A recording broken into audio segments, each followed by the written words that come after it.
Hola, ¿qué tal? Bienvenidos a las noticias en Hispanic News Network. Los saluda Alan Rivera. Revisemos los titulares del día de hoy, viernes 7 de octubre de 2011. Los indignados se levantaron también en la capital del país y comenzaron su protesta a las puertas de la Casa Blanca. Mientras tanto, el gobierno anunció una tibia creación de empleos en el mes de septiembre.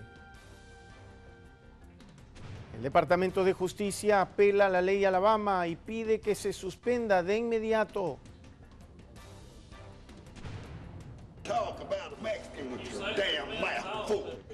Mientras tanto, los agricultores muestran su indignación ante uno de los legisladores que promovió esa ley y que persigue a los indocumentados.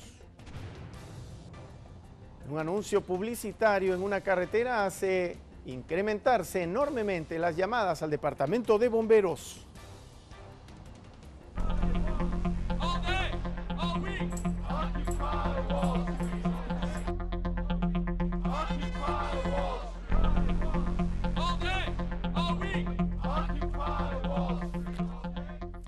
Comenzamos la información con el tema del que muy pocos noticieros, por no decir ninguno, ni en inglés ni en español hablaba, sino hasta recién esta semana. Un tema al que, sin falsas modestias, nosotros aquí en HNN sí le dimos el peso que merecía desde que se inició. Estamos hablando del movimiento Occupy Wall Street. Veamos el resumen de hoy.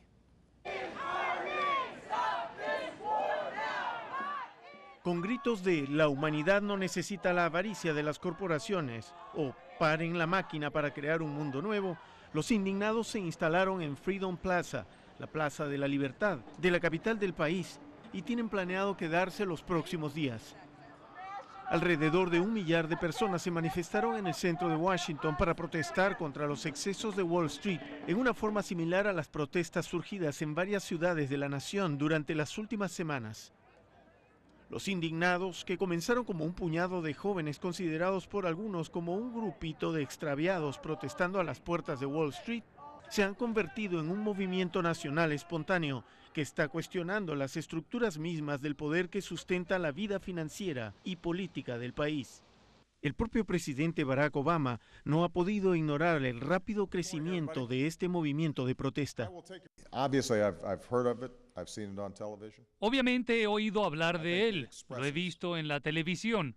Creo que expresa la frustración que el pueblo estadounidense siente porque tuvimos la mayor crisis financiera desde la Gran Depresión, un daño colateral enorme para todo el país, y sin embargo, todavía estamos viendo algunas de las mismas personas que actuaron de manera irresponsable tratando de luchar contra los esfuerzos para acabar con las prácticas abusivas que nos metieron en este problema. Actualmente las redes sociales están explotando de mensajes sobre este movimiento que está convocando para este 15 de octubre a una manifestación mundial. Ciudadanos de los 5 continentes están siendo convocados bajo el lema "Unidos por un cambio global". La gente saldrá a las calles para mostrar su indignación por la pérdida de los derechos a manos de la alianza entre los poderes financieros y la clase política que gobiernan al mundo. Y cientos de manifestantes tomaron las calles de Dallas, Houston, Austin y San Antonio en Texas, mientras que ciudades de todo ese estado se unieron al movimiento que pide el fin a la corrupción en la política y los negocios. En El Paso, un grupo denominado Occupy San Jacinto ha hecho un llamado para protestar hoy en la tarde en la plaza que representa el centro de la historia de esa ciudad. Ayer unos 300 manifestantes se dirigieron al edificio de la Reserva Federal en Dallas, mientras los policías ponían barreras de metal de protección. Durante el meeting en Dallas y en otras localidades de Texas hubo gritos y pancartas contra empresas como Goldman Sachs, Fannie Mae y Freddie Mac, a las que los manifestantes acusan de monopolizar las finanzas y los mercados de valores. Los organizadores de estas protestas en Texas utilizan medios sociales para coordinar las actividades y aseguran que piensan mantener los plantones el mayor tiempo posible. Y no solo en Texas, también en Nevada, inspirados por las manifestaciones de Wall Street, en Nueva York y otras varias ciudades. En Las Vegas, cientos de manifestantes se unieron a lo que ya es ahora un movimiento nacional. Los manifestantes de lo que fue la protesta denominada Occupy Las Vegas se quejaron de lo que consideran malos manejos en el gobierno. También expresaron su rechazo por la falta de trabajos y los altos costos de las colegiaturas universitarias.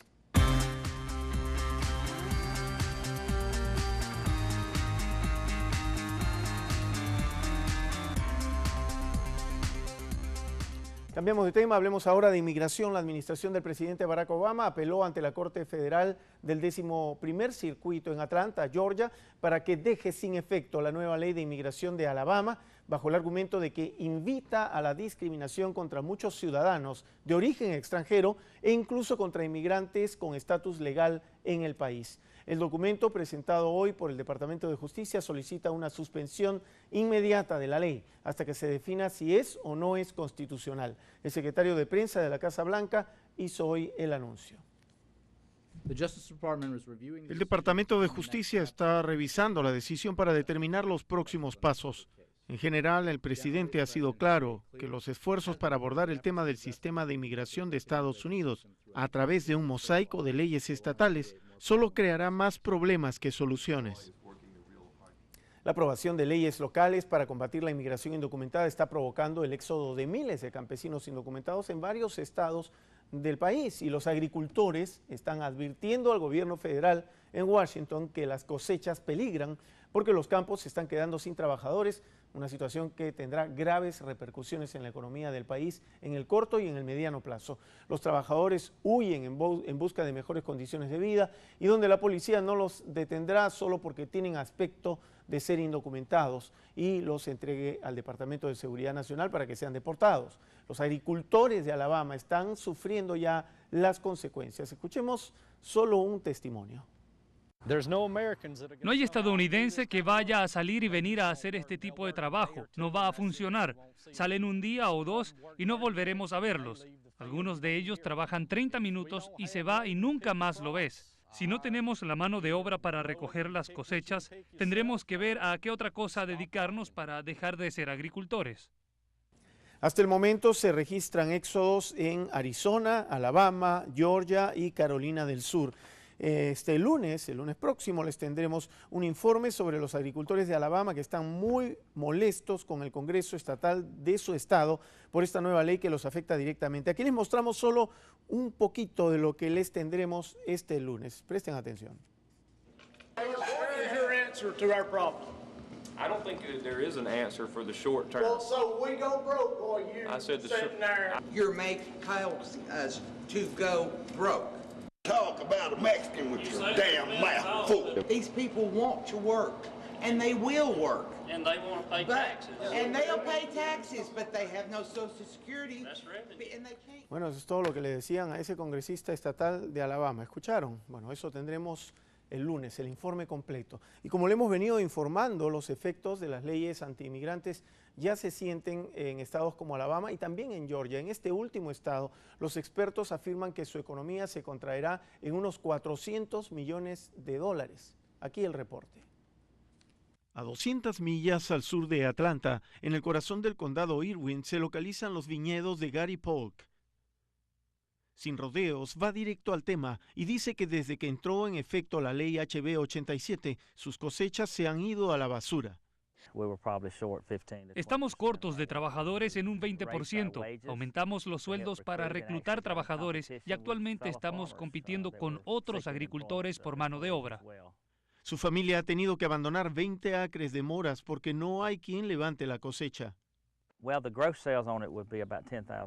Son como $10,000 por acre. Estamos hablando de que hubiera sido como $200,000 en ganancias.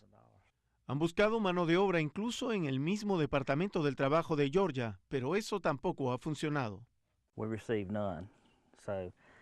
No ha venido ni uno solo. Para quienes dicen que los migrantes hispanos vienen a quitarle el trabajo a la gente de Georgia, es mentira. No creo que sea cierto. El sol, el calor, las condiciones de trabajo no las quieren quienes son de aquí. Para Raúl Guerrero, el trabajo en los viñedos no es algo que cualquiera quiera y pueda hacer. Nosotros ya nos acostumbramos a esto. Desde que nacimos lo hemos hecho. Raúl ha vivido aquí desde hace 20 años. De hecho, llama a los Estados Unidos su hogar. Tengo mi trabajo, quiero terminar mi escuela, voy a ser ingeniero mecánico automotriz. Raúl contó que cuando la ley entró en efecto, algunos miembros de su familia tomaron sus cosas y se fueron del estado.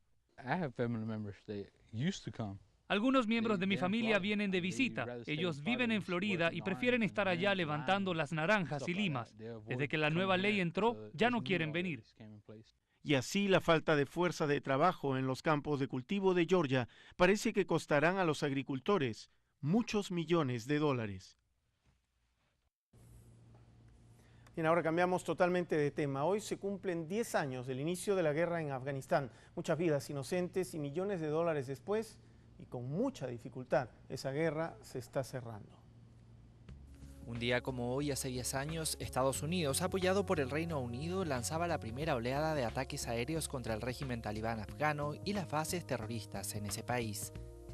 El presidente George Bush ordenó la acción al vencer el plazo ofrecido al régimen integrista que se negaba a entregar a Bin Laden, considerado el cerebro de los atentados del 11S. Con ese ataque enmarcado dentro de la Operación Libertad Duradera, Estados Unidos iniciaba su particular lucha contra el terrorismo, que al poco tiempo consiguió desbancar a los talibanes, pero no la violencia que aún impera en Afganistán.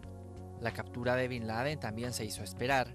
El terrorista burló a la inteligencia estadounidense durante casi 10 años y no fue hasta el 1 de mayo del 2011 cuando el hombre más buscado por Washington fue abatido cerca de Islamabad por un comando de élite.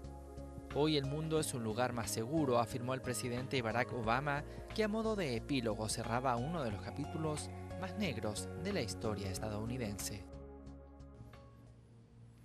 Bien, nos vamos a una pausa y volvemos enseguida con mucho más. Hoy fue liberado uno de los 5 cubanos acusados de espionaje tras 13 años de prisión. Además, lo dejaron libre, pero tras pasar 25 años preso por un crimen que no cometió. Y también un anuncio publicitario en una carretera hace incrementarse enormemente las llamadas al departamento de bomberos. Como siempre, los dejamos con las temperaturas a lo largo y ancho del país para esta noche y el día de mañana, sábado.